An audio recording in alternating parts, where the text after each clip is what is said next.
I thought I'd slate it. Hello there out there in there, all around the world and all the ships at sea, all the inquiring minds out there. My name is Doug and I'm back with another live stream. I've got a lot of stuff to talk about today, and I hope I'll keep my voice this time. Lost my voice partway through last time because I talked so much. We've already got a number of people, 22 people here already. I think everybody's excited because it's Happy Fountain Pen Day. Yay! Do I get any gestures today? No. Yay! There we go. Happy Fountain Pen Day. And as I said to Queena just now, it's actually Happy Fountain Pen Weekend because just like every other holiday, like Christmas and Halloween and all those others, it goes on forever. Not as long as Christmas does because we see Christmas movies in July. Yeah. But it does go on for the entire weekend, so it's not just the day. I've got a number of things to talk about today, and including Fountain Pen Day and Fountain Pen Day sales. So we're going to take a look at what is available, what are some of the discount codes and what some of the sales are available around the world through the weekend. And I'll share with you some of the things I did on Fountain Pen this year, Fountain Pen Day. But let's take a look at the agenda for today. Here we are for November 2024. Who can believe it's already November? Wow. So we're going to talk about what's new and what's old. So I'm doing a rundown of new pens that are coming, new pen reviews, and some pen resurrections that are coming. And then we'll talk about Fountain Pen Day sales, and I'll give you some codes for some places to shop online and get some substantial discounts for your pen purchase pleasure. Say that 3 times fast. Then we'll talk about your questions. I have a question that was sent in for Doug's mailbag, so we'll get to that as well. And then I've got to remember to do a membership giveaway. So don't let me forget. We're going to give away 5 free memberships to Inquiring Minds channel for 1 full month. And hopefully this time it won't be my daughter getting the getting the gift. She's gotten free memberships twice now, as if it was rigged or something. It's not. And then we'll talk about the next live stream, maybe talk about some topics for our December 7th live stream. So let's see. Oh, we got 33 people here now. Let's see who I've missed. I've already said hello to a number of people. Miss Marilyn was here first. Hello, Miss Marilyn. Thank you for joining us. Enzo was second from Boston. And there's Bill. Hey, Bill. Bill is a very generous benefactor of my channel, providing me with tools for resurrecting my pens and a fascinating book on how to actually do these resurrections properly, and that's been invaluable. Thank you again, Bill, for that. And there's George. Good morning, George. Angie from Germany, and TJ is here, of course. TJ's always here. Thank you very much. And to Queena, I said hello to you. And Copperplate, all the way from Germany. Hello, Copperplate. Good to see you this morning. And who else do we have? Name like nobody else. We saw you last live stream. Thank you for coming back. And what does she say? I'm not sure. Yeah, says she. I made with my poor dented wallet after Fountain Pen Day. Yeah. So they're already sharing some codes out there. And there's Juicy Louise here from Cornwall with husband Derek. Hi, Derek. Welcome. I'm glad your wife dragged you into the live stream and dragged you into the lifestyle, perhaps. Or maybe you're just rolling your eyes about the fountain pen geekery that's happening here. And there's Daniel Herman. Hello from Switzerland. Hello, Daniel. I always feel like romper room here. You know, I should make myself a magic mirror and do that chant, whatever romper room does. And I see Billy and I see Susie all around the world. Ricardo Miranda here from London, UK. Go Bill. Okay, so thanks guys. Let's talk about what's new here on Inkquiring Minds, what's coming up. So a number of things. I kind of splurged this fountain pen day. Actually, this fountain pen week, because first of all, I got delivery of a few pens that I've been waiting for. And then I went a bit nuts around Halloween and fountain pen day and bought another new pen, and then picked up a number of vintage pens. So we're going to look at what's new first, and I'm going to go to my desk to show you the first new pen that we're going to see coming up. And here it is. This is the, move over here. This is the Asvine J16 Titanium.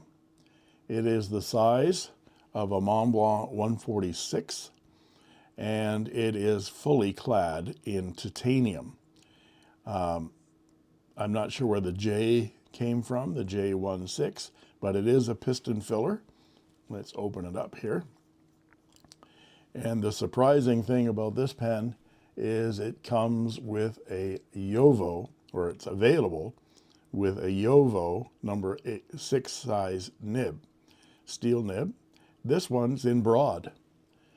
I don't think I've ever purchased a Chinese-made pen with a broad nib on it before. And for those of us that like thicker nibs, especially thicker than a Chinese medium, which comes out like a Western fine, the broad is very, very nice indeed. And so I quickly inked this up after I did the unboxing. Those of you who are members would have already seen the unboxing. But I quickly wrote with it, and I've been writing with it every day this week since I received this pen, and I'm loving it. It's hefty, of course, because it's metal, but it is a beauty. I wouldn't post it because it's a little bit back weighted, but that's a beautiful section with some texture to it so that it doesn't slip, an ink window, and just a juicy, gorgeous nib. So you'll be seeing that review real soon now. This came from Sally on Easy Buy.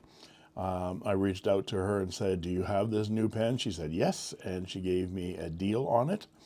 And so and sent it out very quickly too, so I appreciate that from Sally. So you'll be seeing this real soon. It's not a cheap pen by Chinese standards. I can't remember exactly how much it was, but it's certainly a beautiful pen. So if you have the inclination for a metal pen, that's something to consider. Just a day before that one came in the mail, this one came in the mail.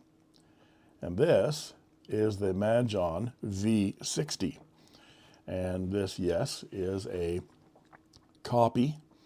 I'm not even going to say it's an homage. It's a direct copy of the Omas 360. Even the name sounds like 360. It's a V60.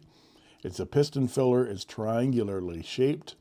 It's got exactly the same details as the Omas, with the exception of an extra gold band stripe around the cap and around the section up here as well. I haven't inked this pen yet. I have been trying to disassemble it with no success. And I'm kind of getting pissed off at this pen already before even writing with it. It has a number 6 size Moonman fine nib, and I've never been fond of Moonman fine nibs. Excuse me. So the first thing I tried to do was unscrew it. Well, it doesn't unscrew. I think that's because they want it to maintain this ridge. They want the nib to line up, so they didn't screw it in. They pushed it in. I can't even pull it. I've already damaged the feed a little bit trying to pull it out, and it will not come out. I know others have been able to disassemble this pen. I'm going to get out tissue here because I think it's full of water. But I'm going to undo the piston. Is it full of water? Yeah, it is. I filled it up with water to test out what the capacity is. So this, my camera doesn't focus up close. So this piston mechanism is unusual. I think it can be disassembled because I've seen photos, but I can't figure out how to do it. And there has to be some kind of a special thing in there to keep that piston knob aligned, because look at, it's all the way open, and look at the play. It's almost a full rotation of play in there before it actually turns. And then you turn it all the way closed, and then back open again. And that worries me, that I can't get it apart, and it's loose. So already this pen has one major strike against it before I even write with it. And, well, say two. And that is that it can't be disassembled. At least this one can't be disassembled. And again, I got this from Sally on Easy Buy, and she made me a deal on it. So I appreciate that. But I'm already kind of mad at this pen for not allowing me to get that nib out and at least swap the nib.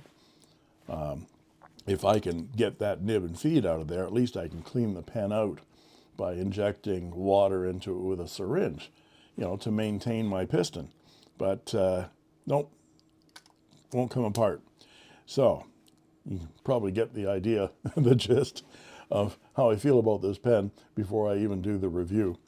It is a lovely looking pen, of course. It says Moonman on the back, not Omas. But Majon is very good at copying pens. Their best, in my opinion, copy of a pen is the Moonman M800 copy of the Momento Zero from Leonardo. I think this beautifully well made, wonderful pen. Mine has a Leonardo nib in it, and so it's just a gorgeous, gorgeous copy. This, I'm saying, okay, well, they're going to get away with copying this pen because Omas doesn't make this anymore. So it's a discontinued pen. So if you want one of these for cheap, I think they're like $30 or $40, something like that, you can go out and get one, but be prepared to not be able to maintain it. That's my bugaboo about that pen. And let's move on to the next new one. And this is one, I have a story about this. And that's what you came for today, wasn't it? Pen stories for Fountain Pen Day, Fountain Pen Weekend. Here's my pen story about this pen. I was contacted by Joost Appelbaum and asked whether I wanted to co-host for him in his podcast for 5 episodes coming up in December. And we're going to be filming those in the next few weeks. And I said, of course. I had such a great time with Joost last time when I did that about a year ago. And he said, who do you want to talk to? Who would you like to interview for one of the podcasts or some of the podcasts? And so I suggested Diplomat, because Diplomat had just come out with the Diplomat Viper. And I'm fascinated by this pen. And I thought, well, and for me to be prepared to talk to someone from Diplomat, you need to send me a Diplomat Viper to review first. And he said, oh, I can't do that. We're out of them because, I sent one to Stephen Brown, who is just an hour and a half north of me here in Red Deer. So he sent it to Stephen. He said, well, maybe Stephen will loan it to you after he's done with it. And so I wrote Stephen. I said, you're getting a Diplomat Viper from Joost. And he said, I'm getting a what? Am I? I don't know. He just sends me stuff. So he didn't know it was coming. He eventually told me, yeah, it's here, and I'll review it, and then you can come up and get it. Well, that was weeks ago. That was like 4 weeks ago now, and I'm still waiting for the Viper. So I was out with friends the other day, and I passed my favorite pen and paper store here in Calgary, brick and mortar, Reids Stationers, downtown Calgary. And I thought, I know that they have these in stock because a friend of mine bought one and I tried it. So I went in and got one. They were out of the blue, but I got the black instead. They come in blue and black only. It's metal, it's anodized aluminum over brass, I would think, something like that. I know the blue one is anodized. This might be enamel, powder coat, something like that. It's got this wonderful texture to it. I know my camera doesn't focus, but it's got this wonderful snakeskin kind of texture. It's very smooth, sleek. It has a magnetic cap, but here's the fun part. It's a Parker 51, folks. Exactly the same section and nib type of the new Parker 51 from Parker. It has a steel nib, fine only. But when I wrote with my friends, Mike, I wrote with my friends, Viper, I just fell in love with it. So I had to have one. It takes standard international cartridges. It comes with a converter, but the converter has a reinforced nipple on it here. And my friend at Reids, Trish, tried to put another standard international converter in there, and it didn't fit. I've since found another standard international converter that fits in it, but it does take standard international cartridges, small and long. So I'm really looking forward to, I haven't even inked this, I got it yesterday. I'm really looking forward to this pen, doing a review. It posts beautifully, and it's got a plastic cap liner so that it doesn't mar the finish, and the balance is just superb. So one of the things that I love about the Parker 51 is the way it posts and that balance in the hand. And I'm going to show this pen in a moment. So I've seen a number and used a number of Chinese copies of the Parker 51. Here is one of my favorites. This is the Wing Sung 601A, no, that's the 601 Flighter in complete stainless steel. I love this pen, and I did a custom job on that nib. But that has been my favorite copy of the Parker 51 until this has come along. This is lighter than that Wing Sung, and it's so much sleeker in the hand. So again, you'll be look forward to that review. It'll be coming in a few weeks. I haven't even inked this yet, and I'm already excited about it. And I've got another Murray's Moment coming up. This, some of you may recognize, is a Pilot Justice. And it's got a wonderful kind of a texture on it as well. It's not as deep as the texture on the Viper, but it's a wonderful moire kind of a pattern on it. And of course, this is the adjustable nib. It's a gold nib, of course. And I've written with this a bit. I haven't found that the adjustment makes that much difference, but it is a gorgeous Pilot fountain pen. Other than my Pilot E95S, I haven't found a Pilot that I really like more than the E95S. We'll see. This is a beautifully well-made and balanced 14 karat gold nib pen, and thank you, Murray, for loaning this to me for review. So you'll be seeing that real soon now. Let's catch up with some comments before I go on to what's old.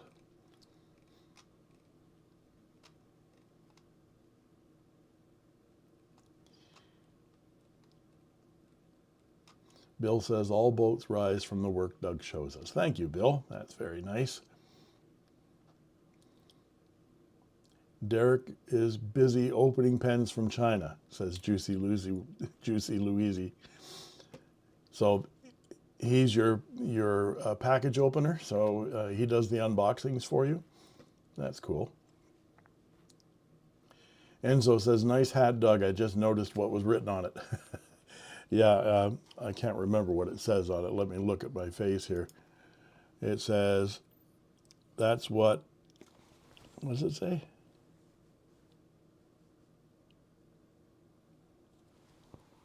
That's what I do. I fix stuff and I know things. I figured that was appropriate. I fix stuff and I know things. When anybody's computer breaks, Doug, my computer's broken. And you might well ask, what do I do when my computer's broken and I can't fix it? Well, I ask my son, James, I can't get the TV to work. So my son comes over and fixes it for me. That's why we have children. Yeah. Enzo says J is for Yovo. Yes, J is for Yovo. Tequina, are you going to make it color change? Asked about, yeah. I've been asked that a couple of times. I think Copperplate asked me about that. Am I going to do the titanium anodization on it to make the color change? I'm not sure. I like this pen so much, I'd hate to wreck it. So, and it also depends on how well it comes apart. And since it's a piston filler, yeah, I'm not sure. I'd be able to take the nib out. I can take the piston out as well, but I'm not sure whether that cap would anodize properly. I have to think about that. I've done a couple of anodizations and they've come out fairly well. I've got one right over here.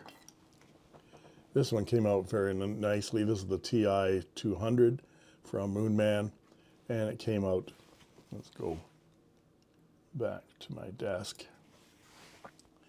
And it came out fairly nicely, as you see, with rainbow kind of colors. I did the section in like a gold, and then did sort of rainbow colors on the barrel and the cap. But taking this pen apart to get it to anodize and putting it back together again, came apart okay, but it didn't go back together again very well. The top finial is slightly separated. So I was a little bit disappointed that I couldn't get it back together again properly. I hate to do that on the Asvine. So thanks for the question. TJ says the new Asvine is on my wanted list. Enzo, I have the J16 as well, and it's a wonderful writer. Good. It's good to know that it's not just me, especially when something doesn't write well out of the box. You know, sometimes you think, well, it's just one-off. I just got a bad one. But many times it's indicative of the model.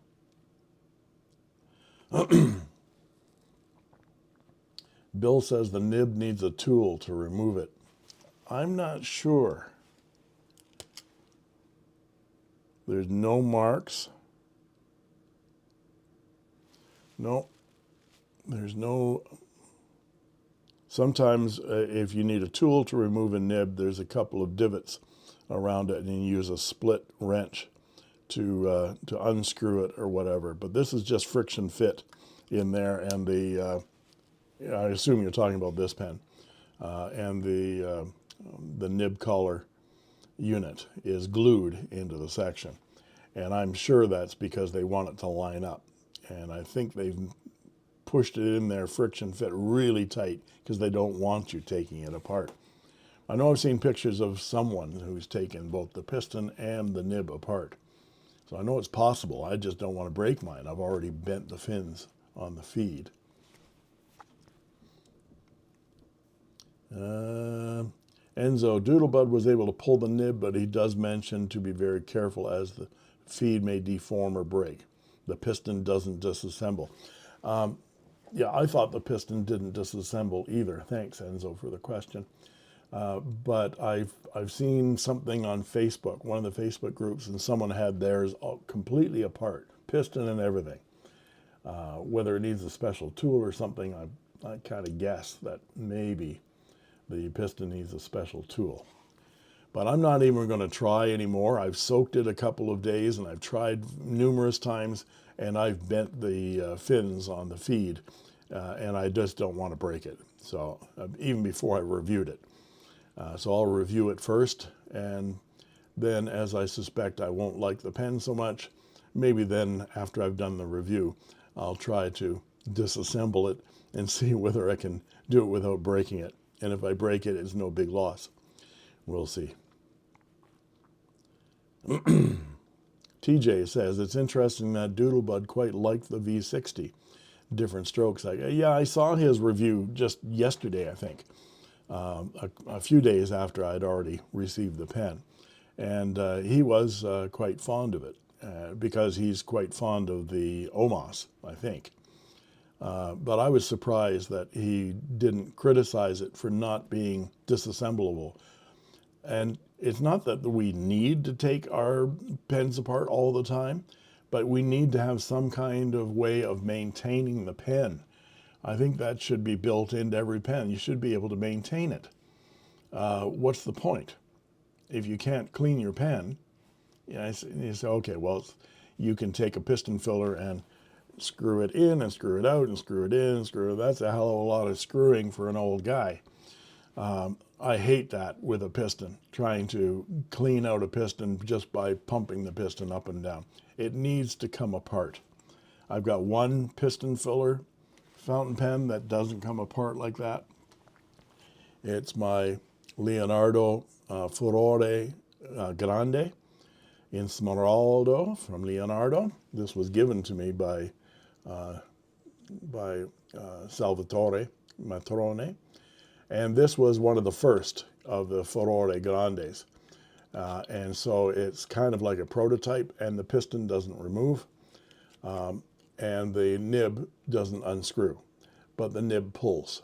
So if I need to really do a clean on this pen, I can pull the nib and feed and rinse it out from the inside. At least he gave me that.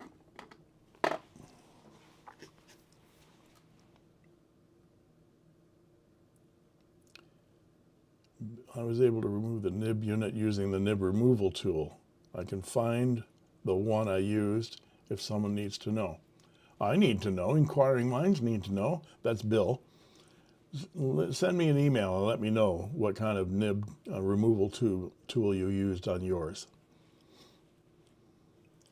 Enzo says, I saw another review and the reviewer was pretty negative. Bill says removing the piston and realigning is a real bear. I bet. Even if I had a tool to remove the piston on this thing, getting it back together again, especially because it has, this really bothers me. It's open and it almost goes 360 play. That's not moving anything in there. It's just play. It might have to do with something to do with the alignment of that knob, so that it engages at the right place, because it comes back in place every time. So I think there's some engineering in there to keep it lined up, because the worst thing can happen is that you not have it go all the way in, and you have it not, when it's closed, it's like that. It's the problem with a triangular pen. Now, the other guy that made a triangular pen is our friend from Peniter. And he made this modern times triangular pen, he said, based on the shape of a Messerschmitt, the first Messerschmitt jet that was made by the Nazis at the end of World War II. And it has a triangular section and a triangular cap, magnetic, and it is a captured converter, which you can't get at. You can get the nib out, you can't get this apart. But it's a captured converter kind of piston filler. So I'm going to do some comparisons between these two pens in my review as well.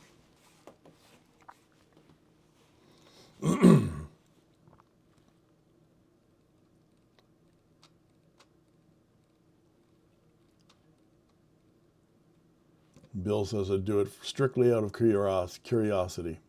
Name like nobody else. I finally got that blue M800 and I love it with the nib that came with it. Yeah, the Moonman nibs that came with the Moonman M800s weren't too bad. I've never been really fond of Moonman nibs. I just feel they're, I don't know, they're so stiff that they're just not comfortable. But I put a Leonardo stub in mine, 1.1 stub, and it's just beautiful, just gorgeous.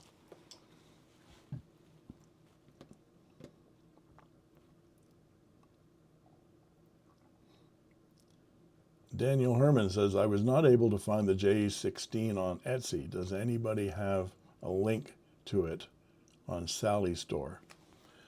That's funny because that's where I got it, was from Sally on Etsy. You might want to check the Asvine store on Amazon because she runs that one as well. I think it's called the Asvine. Search for Asvine store on Amazon and look for the J16. And Enzo says AliExpress has it as well. I have no doubt. I haven't looked, but I'm sure that they have it as well.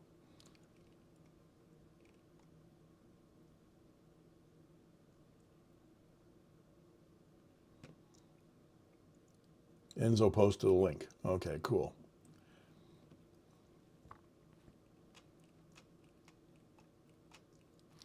Name like nobody else says that hooded nib looks like a fancy race car. Sweet.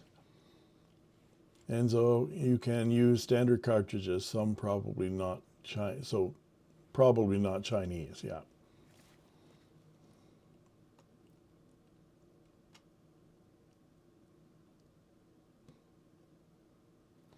The copy, an ink guy says the copy of the Parker 51 Vacuumatic has me wanting the real deal. Well, yeah, I love the Parker 51. My preference is for the Vacuumatic over the Aerometric. But let's move on to what's old, because I have something to say about that in terms of the Parker 51. Let's go over to my desk here, and I'll show you what's old. First off, this. This is a Parker 51 Aerometric. And tomorrow morning, you'll see the resurrection of this pen and conversion. So there's something about Sunday and resurrection and conversion. It all starts to go together. I converted this pen from being a Sinner to being a cartridge converter. No, not a Sinner, an Aerometric. And so the typical Aerometric, you unscrew the barrel and you have the pump filler. I replaced that pump filler Aerometric with a brass converter like I did on Ron's pen a couple of weeks ago. And now it takes a cartridge, it takes a converter or cartridges, standard international. So it will also take Lamy. So here's a Lamy cartridge that will go in. Not standard international, what I'm saying. Parker long cartridges or Parker short cartridges or Lamy long cartridges will fit in this pen now. This did have an impressed monogram on it of someone's name, and I removed that and polished it all up and got it writing, and oh boy, this is an amazing writer. I was considering keeping this because it writes so well, but I actually put it up for sale. So you can see that on my Wix page right now. I'm offering this for sale. I think it's $130 US plus shipping. But I've also got another one coming. We'll see that in a second. But just the other day, I received this in the mail. This is a 1945 Parker Vacuumatic, 3rd generation. And it's in, I think it's silver pearl, but it has some green tinges to it. So it's unlike any other, either green or silver one I've had or restored.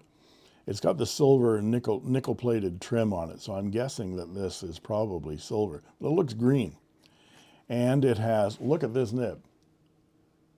no, that's not black on purpose. That's black after how many years? Since 1945. Years and years and years of tarnishing. But that's 14 karat gold. I'm really excited. I can't wait to polish that up because it comes up so beautifully.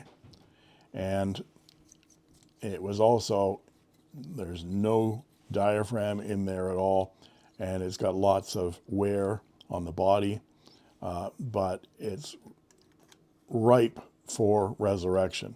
This pen is going to come up beautifully. Already it's beautiful, and it hasn't been cleaned up yet. So you're going to be seeing this pen restored, resurrected shortly. Now I have to go over to my computer here for a second and show you other things that I bought that are old.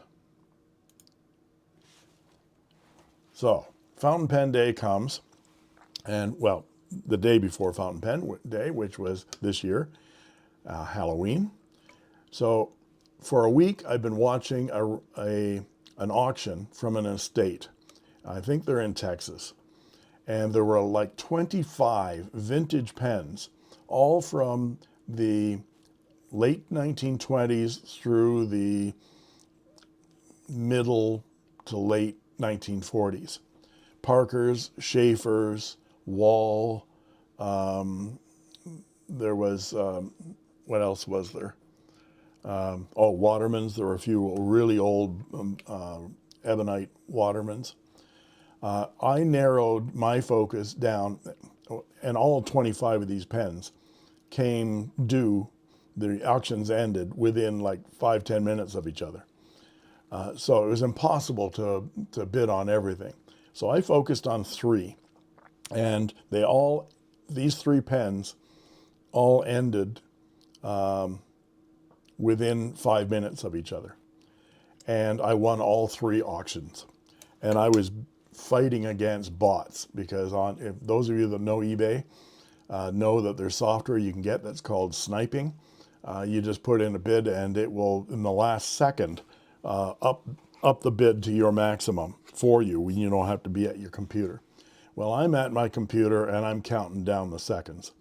I got down to 40 seconds, and let's see the first one I bought. This one. This is a 1938 Generation 1 Parker Vacuumatic. So this is from the first generation of Parker Vacuumatics when they had the arrow clip, the 3 bands. It has double jewels, and the jewels are made of the same striped burgundy pearl stacked celluloid.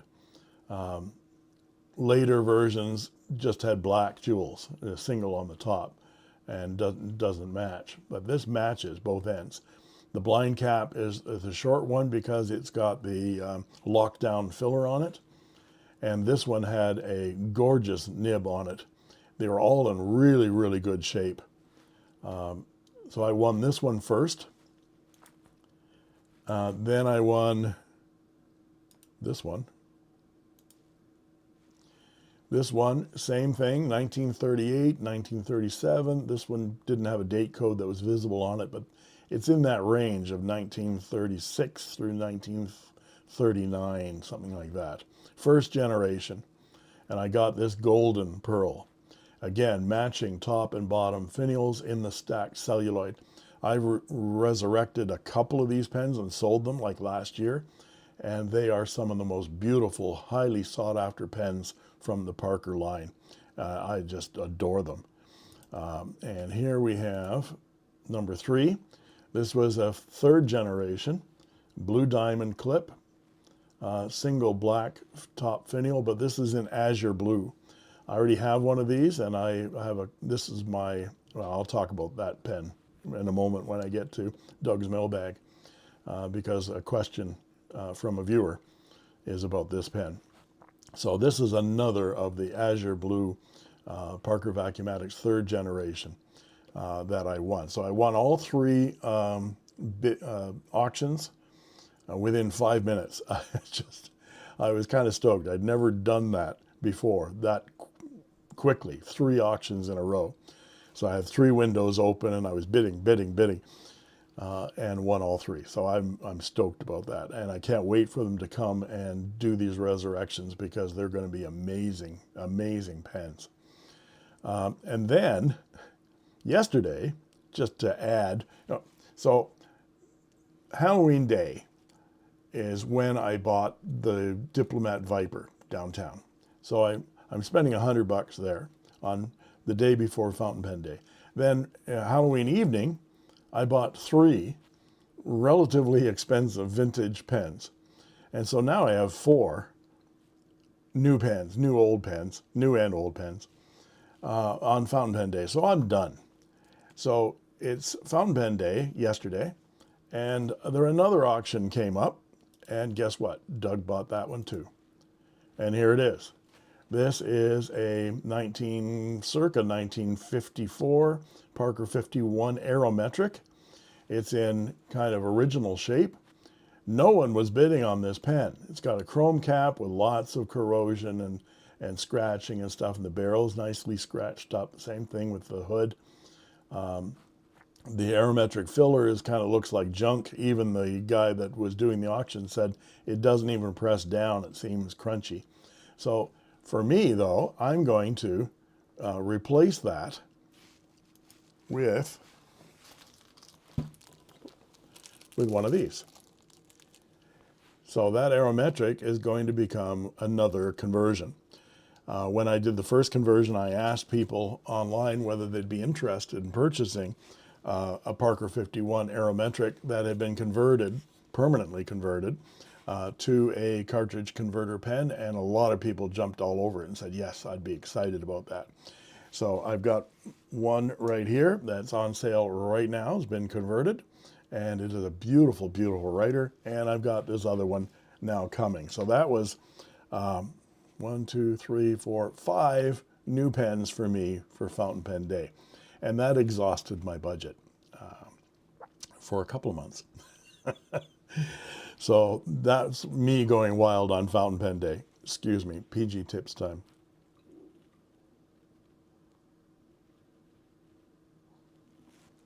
That's good.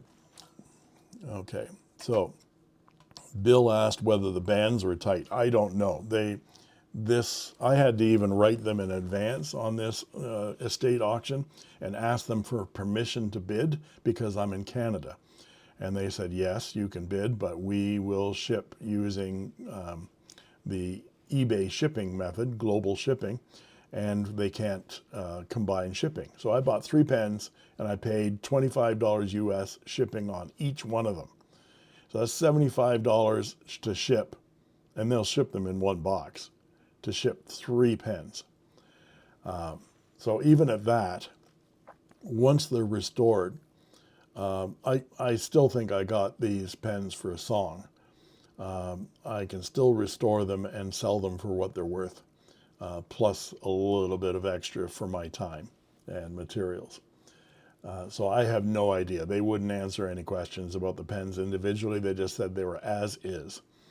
But the photos of all of the pens, the 25 that were in the auction, showed that they were, maybe they hadn't been used in a long time, but whoever collected these pens cared for them. They were stored properly. They weren't distorted. They weren't tarnished like this one. This one was stored after not being cleaned out for decades and decades and decades in someone's drawer somewhere. And the moisture and everything got at that nib and turned that 14 karat gold black. Now I know that it'll polish up, but the pens in the auction were all in really good shape. The gold was in really good shape. So, and no bent tines, no broken things like that. So, so I think that they're going to be in good shape. So I won't know about the bands being tight or not. Okay, David E. Persons. I have a question. I have a lot of Mont Blanc 146S or 146's piston fillers. Is it worth getting a Mont Blanc tool to be able to do the basic maintenance myself? If so, where can I find one? Well, the tool that you get with an Asvine, do I have one here? Here it is. So this is the tool that comes with your Asvine pen, and it fits the, has a number of different slots on it. And these 3 slots, one of them will fit your Mont Blanc. You can also get the Mont Blanc tool on AliExpress that's specifically for the Mont Blanc 146 and 149, separate ones. And I would say, again, I'm not a Mont Blanc expert. I've never owned a Mont Blanc. But I know that you can take the piston apart and maintain it, grease it, and things like that, and put it back together again yourself. That being said, for modern ones, I know that if they're vintage, I mean really vintage, those pistons, I'm not sure whether they're exactly the same, whether the materials are the same or not. So if yours is a relatively modern Mont Blanc, I would think that you can take it apart yourself. Take a look at YouTube and look for some videos on how to remove the piston on a Mont Blanc 146 and follow their advice. I don't specifically know, I've never done it. I know that my friend Jack has Mont Blancs all over his desk in various pieces and can pick and choose, put things together again, take them apart again in seconds. So yes, it is possible. Copper Plays, it's tea time. Yes, it's tea time. Taquina says, it was my birthday yesterday too. Put no new fountain pens yet. You've not bought any new fountain pens yet. Well, you should. You know, life is short, buy the pen. That's what I used to say about guitars. And you can see over my shoulder here, yeah, just life is short, buy the guitar. Sit. Yeah, I bought the guitar.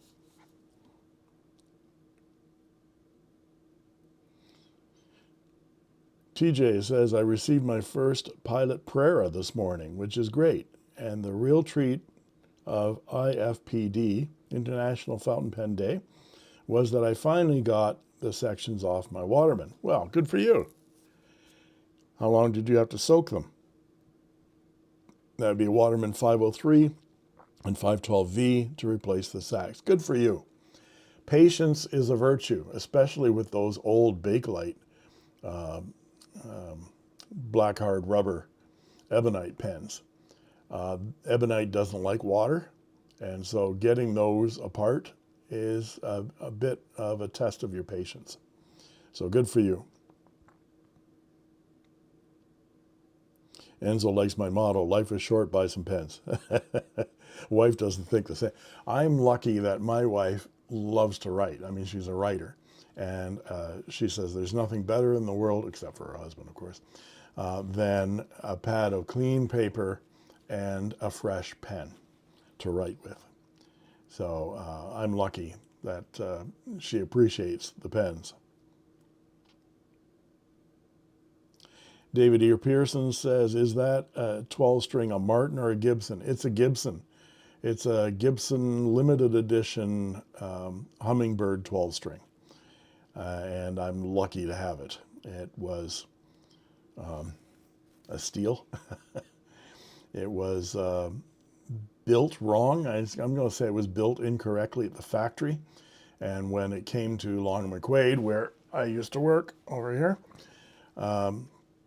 it just didn't play right. It was sold to a customer and they noticed it didn't play right. It wouldn't intonate properly. And so they brought it back to the store. And then I saw it at the store and I thought, well, wait a minute. And it was marked down. I said, well, why is this guitar so cheap? Well, it had been sold. It couldn't intonate. They couldn't fix it in the shop. And so I bought it, and I had my guitar tech, the best in the world, examine it and fix it properly. They had made the neck, well, the nut and the saddle, the distance between the nut and the saddle had been placed incorrectly on the fingerboard at the factory. And so my tech, Jim, moved the nut on the fretboard, and now it plays perfectly. And I got it for like less than half of what its retail value was. Had to be in the right place at the right time. Yeah, hummingbirds are great sounding axes, some of them. Now, this is off topic. I know it's fountain pen weekend. We're going to talk about guitars, but not all hummingbirds are equal. The same thing with any Gibson J200, whatever. If you have a Gibson guitar from the CBS era, which is like the late 60s through the 70s, or the early 70s through the late 70s, something like that, they were crap. I know that I owned a hummingbird from 1977, and it was a pile of crap. So beware. They're made in Montana. The acoustics made in Montana now are fabulous. This was made in Montana. Okay, so Juicy Louise says, I went nuts. A Conway Stewart and 4 Estes. Well, someone's an Estes lover. Those are beautiful pens, the Esterbrooks. I don't own any. I know that my friend Janice has several, and she loves them. Which Conway Stewart did you get? A new one? They're so pricey. I'm just going to, for grinners, show you a Conway Stewart.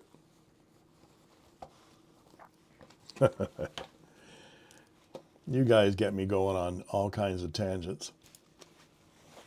Here's a Conway Stewart. You want this one, Juicy Louise?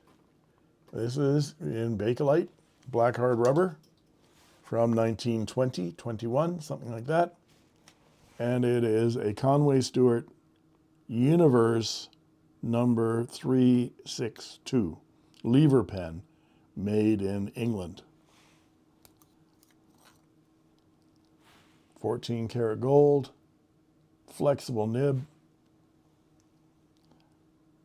and it, of course, is a lever filler. The clip is missing, but I've restored this pen. That's where the clip used to live, right there. I've restored this pen, and it writes beautifully. Gorgeous vintage Conway Stewart.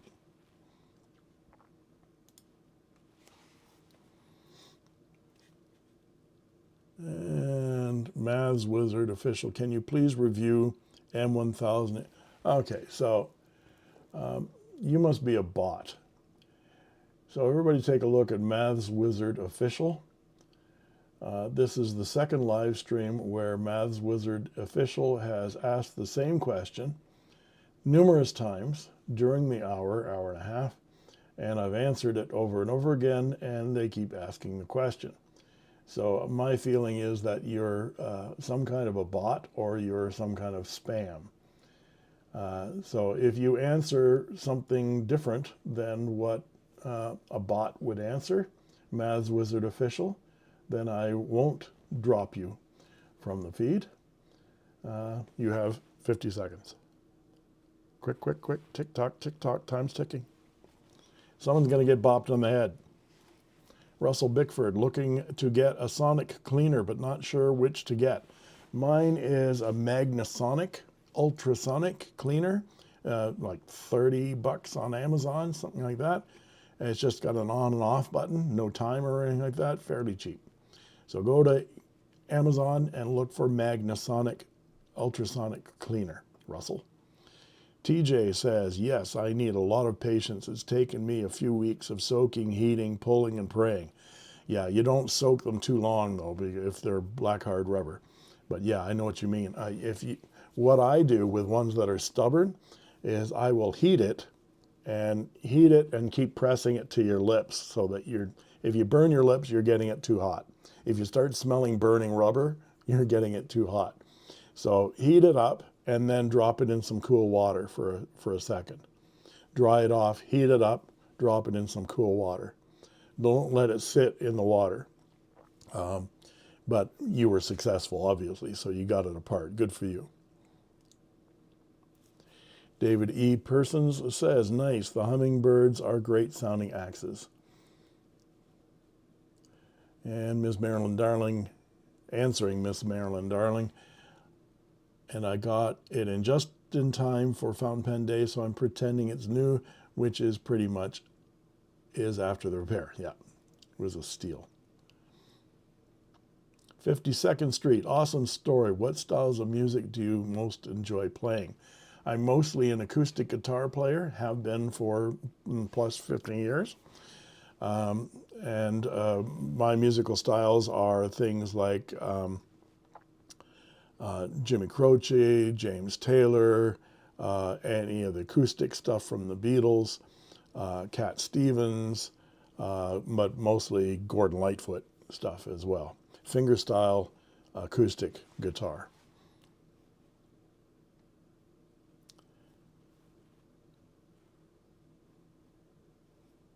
Living Armor said, that's a 100-year-old pen. Yes.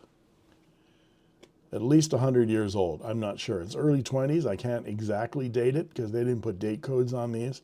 But that is a circa 1920s black hard rubber lever filler, been restored, and it's got a 14 karat gold, very flexible vintage nib on it. And it just writes like a dream. Beautiful pen.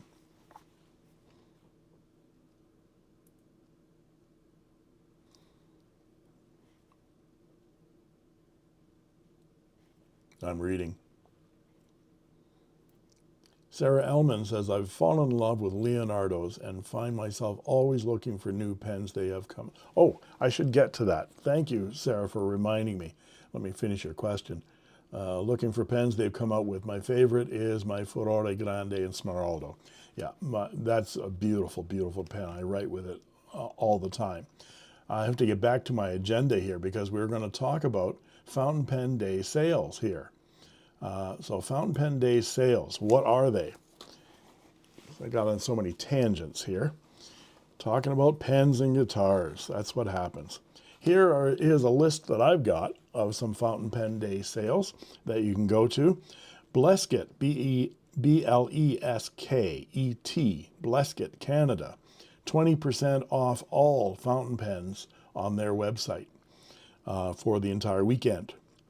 Anderson Pens has various sales and specials through the weekend. Pen Chalet has door-busting sales each day. So it means each day, so today and tomorrow, I think they'll have a different doorbuster sale. And they have a feature on for the whole weekend, which is buy one, get one. So it's buy one, get one fountain pen, I guess. Applebaum, write this down. Get your pens out and write this down.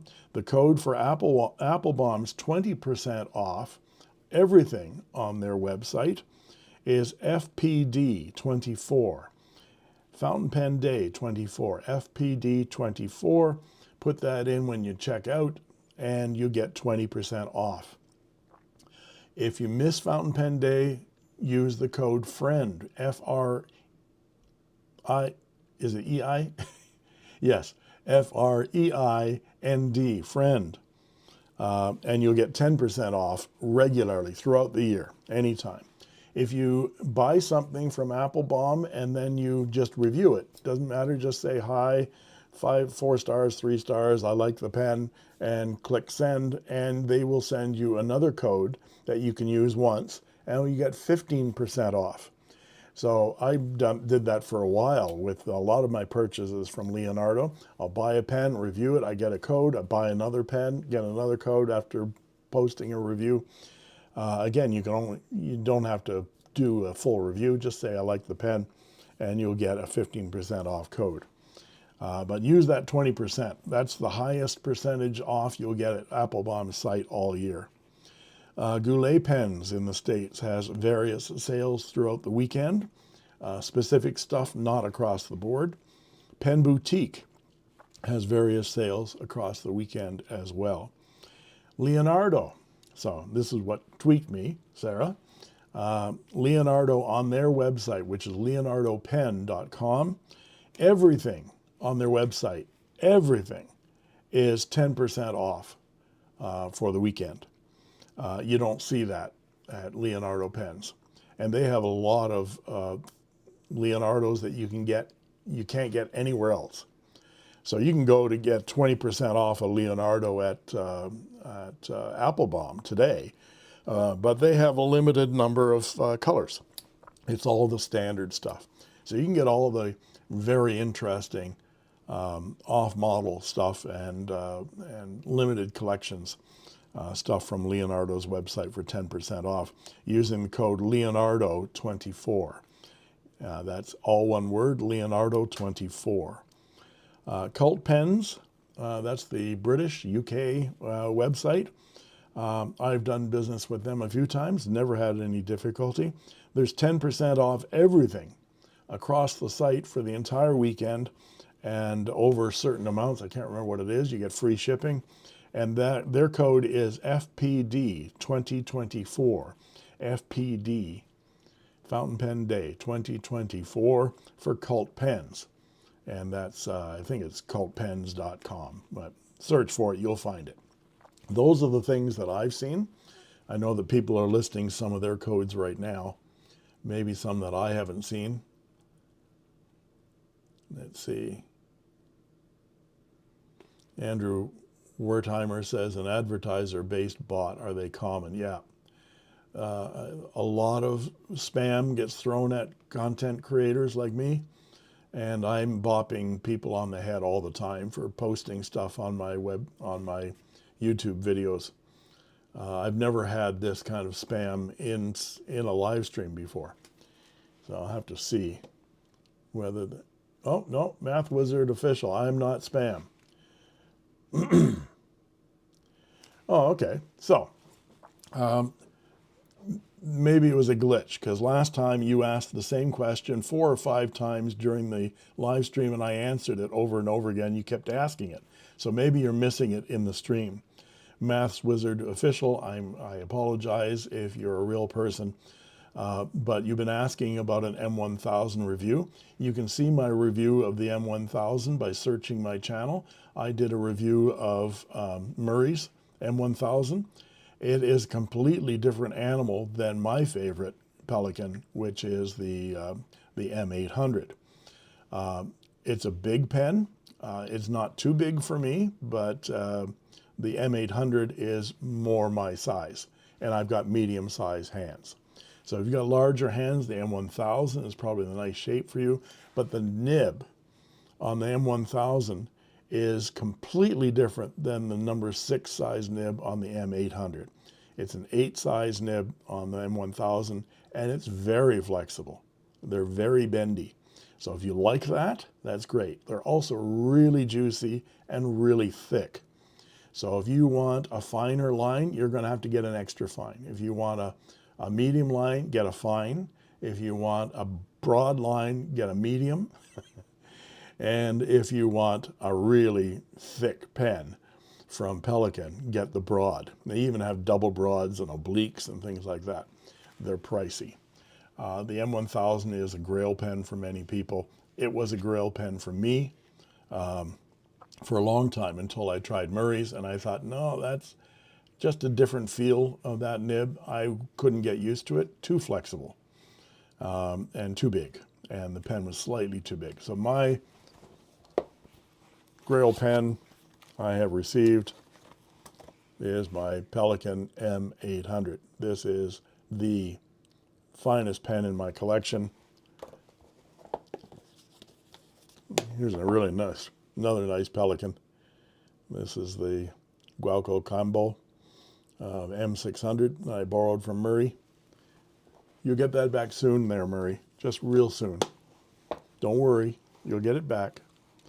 So that's my take on the difference between the M800 and the M1000 in 30 seconds or less. So I appreciate the question. Maths Wizard, thank you very much for asking it. Okay, so let's catch up. Harry Shivakumar, hello Harry, good to see you, welcome back. I have decided to wait on my pen buying until around Christmas time when I get my hands on a Pilot E95S. Always within reach. My second favorite pen in my collection is my Pilot E95S.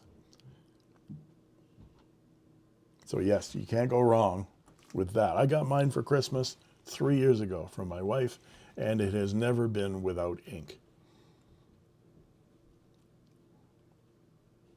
Andrew Wertheimer says, this week I bought a Platinum Izumo that was on sale in Japan. Yeah, that's an interesting pen. I don't know that I've tried one. I may have written with one at a pen group meeting. 52nd Street says, fantastic, a veteran Inkquiring Minds. I am a jazz drummer and love the sound of an acoustic guitar. Thank you. Found your channel recently and have been loving it. Need to drop, but thank you. Thanks for attending very much. We'll hope we see you next time, and keep watching my channel. Thank you so much, 52nd Street. David E. Pearson says, have you heard of dropping a few drops of WD-40 into the pen flush to lubricate a piston when one is clearing it? A really good pen guy suggested it. Seems to work. Yeah, WD-40 is a silicone-based lubricant. So for the fact that you're putting silicone grease on pistons anyway, I guess that it wouldn't harm things, but I wouldn't do it. I certainly wouldn't do it on celluloid. I'm worried about WD-40 infecting the finish on some pens. I like using pen grease because you can control the amount and where it goes. Whereas WD-40, you put it on and it sort of goes everywhere. So that's why I would suggest not using WD-40. But I'm not surprised that it probably works. Let's see. Thanks, Ms. Marilyn Darling, for spell checking me. It's F-R-I-E-N-D. You know, it's I before E except for special circumstances. Dromgoulies was having a 25% off FPD special that I think runs through today. It probably runs through till tomorrow. They usually run through the weekend.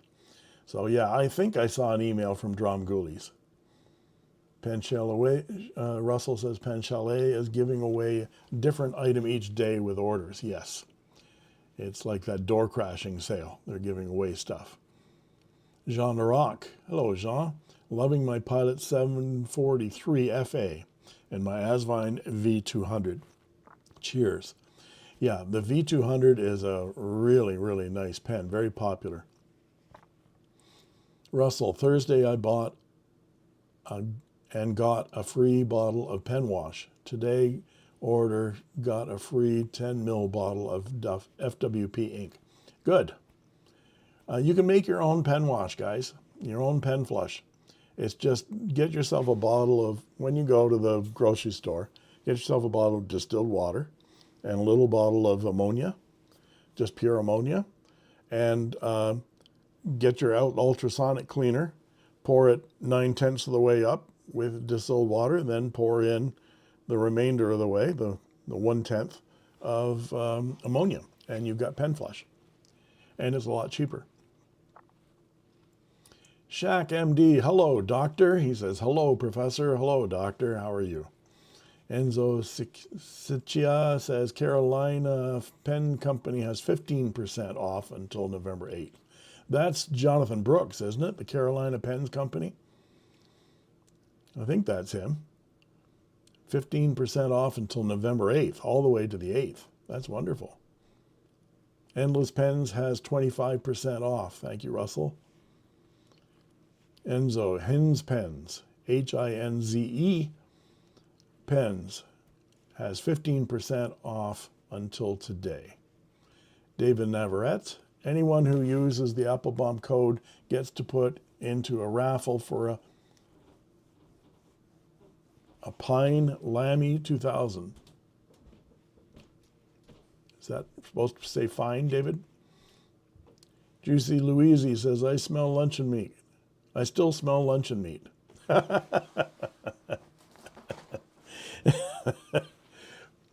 Spiced ham. Yeah. Miss Marilyn Darling says, if you use Miss Marilyn 10 and get 20% off at Atlas Stationers. Thank you for that, Miss Marilyn Darling. Miss Marilyn 10, all one word. 20% off at Atlas. They might be out of stock, but you can get your ink event calendar at Atlas. That's where I got mine a couple of years ago from Atlas Pens. Fast shipping, good people. Sarah Ellman says, just went on Applebaum, used the code and bought the Leonardo Mosaico CSI Medium in Hawaii. Thank you. Headed to Leonardo's page. Oh dear. Don't send me, don't let your husband send me hate mail for giving you those codes and enabling your purchases today. It's not my fault.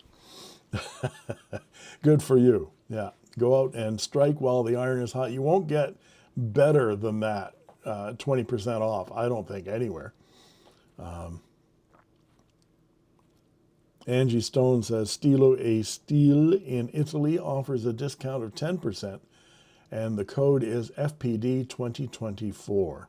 Code valid until tomorrow. Thank you, Angie. Math Wizard Official says, thanks, sir. I really missed your answer in the last session. Well, I'm glad I finally answered your question for you. Go and take a look at my video of my review of Murray's pen, and explain it a little bit better than I just did. David E. Pearson wants to know, what's your opinion on the M400? I found one in a stationery store a while back that was very inexpensive. Nice writer. I've never used a Pelican M400. Are you talking about the Pelican, or are you talking about the Asvine? They're very similar in size. I've got an Asvine M400, and it's very small. It's too small for me to write with. It's like the M200 from Pelican. I restored one of those, and just way too small for my hand, and I've got medium hands. That's the other thing. When you're watching Doodlebud, just be aware, Doodlebud's a big guy, and so his mitts are like twice the size of my mitts. So when you're seeing pens in his hand, they look really small. It's because he's like Sasquatch from BC. Bought a Diplomat Viper that retails for $92, got it for $63. That's an excellent price. I got mine 20% off from Trish, my friend at Reids Stationers downtown. So that's a little bit more, and I probably paid a little bit more than that. But again, it's a brick and mortar store, and I like supporting them. But I got 20% off. That was nice. Harry wants to know, how are you, Doug? I decided not to buy a fountain pen yesterday. I will wait until I treat myself to a Pilot E95 this Christmas. Yes. Good luck for that. That's something worth waiting for. Laurie Duncan says the E in Dromgoole is silent. So it's Dromgoole. Okay. I like saying Dromgoole. Sounds nicer, sounds friendlier. Dromgoole sounds like Halloween to me. But thank you for correcting me. My son-in-law is a Dromgoole. Okay. It really sounds very Halloween-y, doesn't it? Dromgoole. Enzo says yes, Jonathan Brooks. So yeah, Carolina Pen Company is Jonathan Brooks. Those of you that don't know Jonathan Brooks, he does stuff like this. Look at this resin on this pen. Just gorgeous. This is my Dutch pen show, MCG Leonardo. Unbelievable resins he makes in his garage. David Pearsons wants to know, how dangerous are sonic cleaners for piston fill pens? I don't think they're dangerous at all. Why would they be dangerous? They're only dangerous if you let things sit and vibrate in one place for a long time. So hardware can get score marks in them from the vibrations. So make sure you use a little basket that's provided with it. People clean their jewelry. These ultrasonics are for cleaning jewelry. So yeah, I clean all kinds of pens in there. The only pens that I don't let soak in an ultrasonic bath for any length of time are anything with ebonite on them. Ebonite does not react well to water. But everything else I put in. And you don't have to soak these things for long either. I rarely soak anything overnight, and if I do, it's just the nib and section, not the entire pen, to try to get rid of old ink or a stuck feed or something like that. But just to clean, I turn it on and it vibrates and it goes for like 2 minutes and then it stops automatically and I'm done. 2 minutes maximum.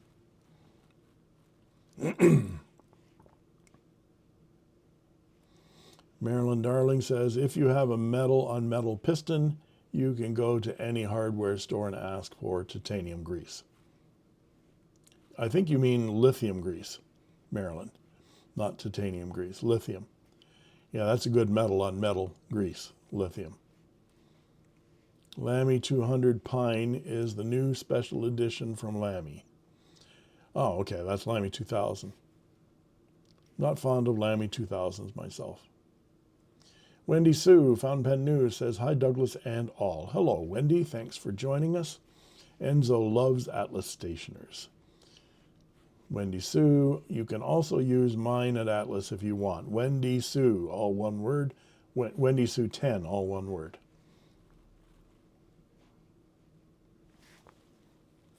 Yeah, David says Pelican. Yeah, I've never used a Pelican M400. But the Asvine M400 is identical in size and shape.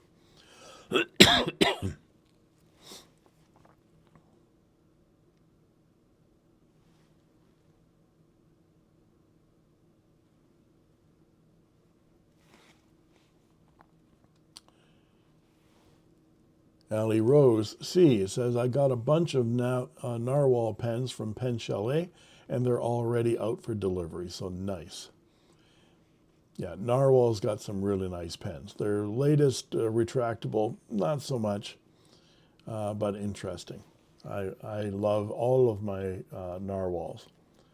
And I see a lot of reviewers and people calling it, because they changed their name, calling it Navalure or Navalure. It's not. It's, and I don't know where my Iceland friend is today, but she usually corrects everybody on this too. It's Icelandic spelling for narwhal, and it's pronounced narwhal. Narwhal changed from the narwhal spelling so that when you search narwhal on Google Chrome or whatever, or Google search, it doesn't come up with the animal. And so they changed their name to Nahvalurs, pronounced narwhal, but spelled in Icelandic, so that when you type that in, the proper spelling now, you get the pen and not the animal.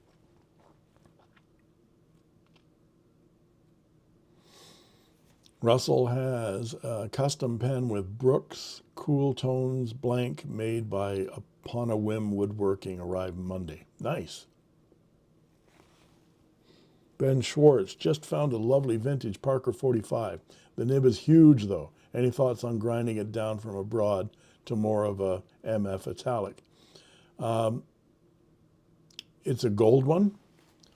If you haven't ground a nib before, I would take it to a nibmeister rather than work on a gold nib. If it's a steel one, they're cheap, so you can get replacements. So just keep the broad and replace it with another one. Go to eBay and find a replacement nib. I've seen a number of Parker 45 new old stock nibs for sale on eBay recently. Yeah, I would replace the nib rather than grind it. But if you want to make an italic out of it, that's something a little bit different. I would take it to a nibmeister. Sarah Ellman just went on Atlas and bought a doorbuster Visconti Voyager Mariposa. No, I won't be mentioning this to my husband. Luckily, I own my own business to support my lifelong obsession. Good for you, Sarah. You should let us know how the Visconti Voyager comes out. I have a Voyager here that was a Dutch pen show, and it's a stub nib. It's stub italic, and it won't write. No matter what I do, it won't write. It's going back to Applebaum next week. But the Visconti nibs have been sort of up and down, in and out. Juicy Louise, has anyone tried graphite powder when replacing an ink sac? Why would I do that instead of talc? I don't know the answer to that, but talc is easy to get. Why not just use talc? I don't know what the longevity of graphite powder inside the barrel would be. The idea of the talc is to allow the sac to slide into the barrel, but also to keep it from sticking on the inside of the celluloid barrel of these vintage pens. Well, I'm not sure whether graphite will do that. Probably, but I've never heard of that. Lori says, my Narwhal Horizon Desert is one of my favorite pens. Ali Rose says, trying to spell narwhal is the worst. Yep. Jeff Swart says, big fan, love your humor. Thank you, Doug, for your contribution to this wacky world of fountain pens. Hey, that is a new name for the channel, The Wacky World of Fountain Pens, with your host, Doug Rathbun. Thank you, Jeff. Ben Schwartz says, okay, great advice. It's gold, and I have worked on them. I'll see what I find online. Yeah, take a look. You might want to keep the nib you've got intact, unless you want an architect or an italic, because finding those for a Parker 45 would be a needle in a haystack.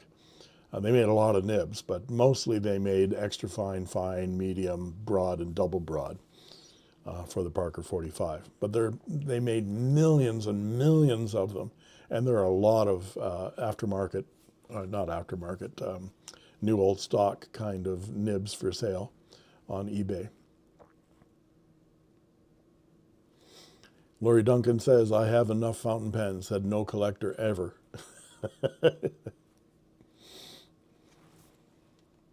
Okay, we're getting up to an hour and a half now. I want to go back to my agenda here for a moment because you've asked a lot of questions today. Thank you very much for that. But I also got a question on Doug's mailbag. Doug's mailbag. And I'm going to read it here because my friend was not available here to come to the live stream today. This is from Spider Wrangler. He says, hey Doug, have a good stream. Won't be in the chat as I'll be in a pen show in Ohio.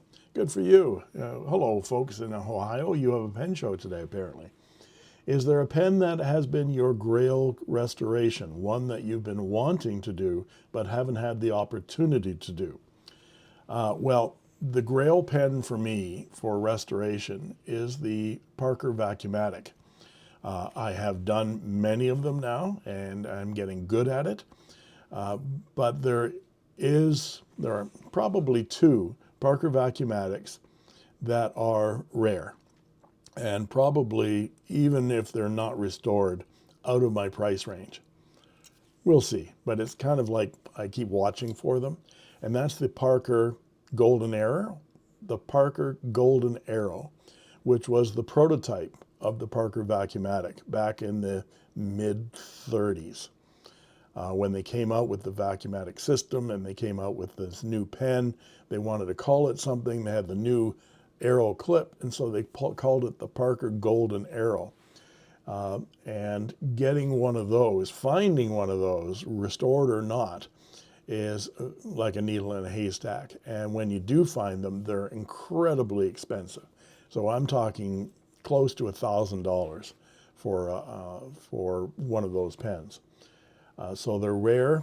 Finding one that needs restoration and restoring it would be like the ultimate for me.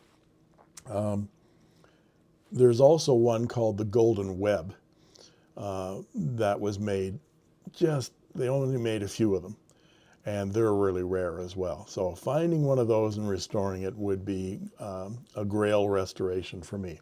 Thanks for the question. He also asked, along a similar vein, are there pen designs or technologies that you haven't restored but would like to? Perhaps designs you aren't comfortable enough in your knowledge to be confident in doing it yet. And my answer to that is I've already restored and found the wherewithal and the skills to restore what I think is the most complicated restoration of a vintage fountain pen, and that's the Schaefer Snorkel, or PFM, Pen for Men. I've got one right here that was donated to me by John. Thank you, John, if you're there, John Summers. And beautiful. This was a pen that I've been waiting for years and years. Schaefer Pen for Men. It's a snorkel. Arguably the most complicated filling system of any fountain pen made. And there's so many rings and seals and parts and things that have to go together properly, and vacuum vents and all that kind of stuff. And so I was able to do that. So I've already done the most complicated. The one that I'm reticent to do is this one. I'm not comfortable in restoring this pen. This is an Eversharp Skyline. They're beautiful fountain pens that were designed by the guy that designed the locomotive. Oh God, what's his name? I've forgotten his name now. Wonderful engineer. The front of this pen looks like those steam-powered locomotives from the 1930s.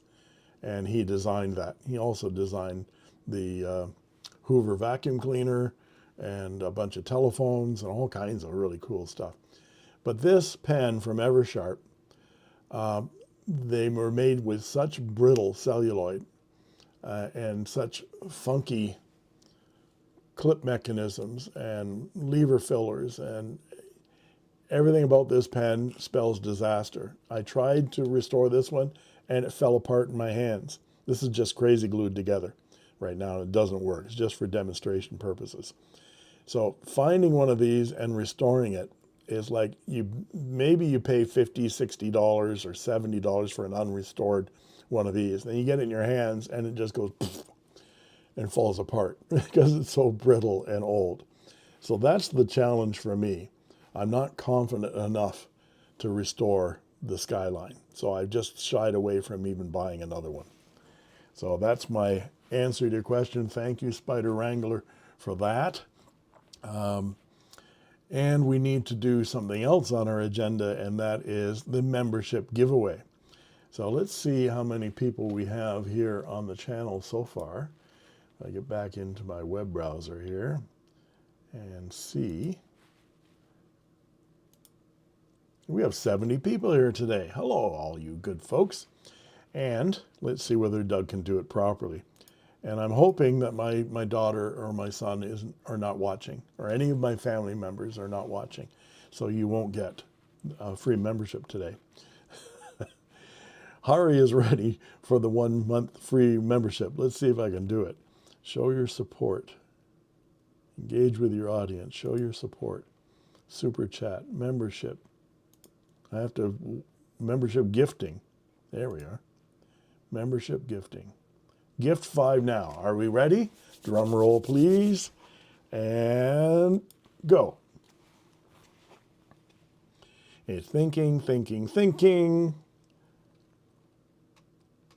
Wendy Sue. Congratulations, Wendy Sue. Miss Marilyn. Yay. Oh, let's give thumbs up. I'm going to get some. Yay. Joe Carney, Sea Cow, and Blythe Tretic were given free memberships to my channel. Congratulations to all 5 of you. What that means, for those of you that don't know, is that you get a free membership to my channel for 1 month, so the month of November. That means that you'll get the cool badges and emojis and things like that when you post a special flag on your name. And you'll get instant access to my videos the moment I post them. Sometimes it's a few days before the actual publishing date. Sometimes it's just before. But you'll also get the unboxing videos specifically for members only. So congratulations. You'll get that for 1 full month, and then it expires. If you want it to continue, you have to pay either the 99 cents for the next month or the $5 chart if you want to do the upscale level of support. So I thank you all. Thank you all to all the members that are there now. Thank you for being members and supporting my channel. I really, really appreciate it. And congratulations to all 5 new members. So, good work. Yay. Name like nobody else. Congrats. And I love the drama, the fireworks, and the thumbs. There's something else. I think there's a thumbs down as well. Does that work? Yeah, the thumbs down works. And the thumb up works. Yeah. And then there's the devil's horns. Yeah, that works as well. Again, I discover these things by accident. They go away. Sometimes they work, sometimes they don't. It's voodoo. I have no idea why it works. I have no idea why it doesn't work. Don't ask me. Your stream ended? I don't think so. Just reload it, Lori. If your stream goes away.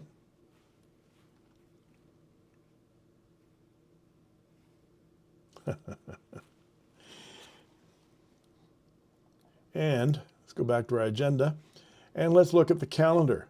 Next live stream will be December 7th, Saturday, the first Saturday of every month. I do a live stream and it's at 10 a.m.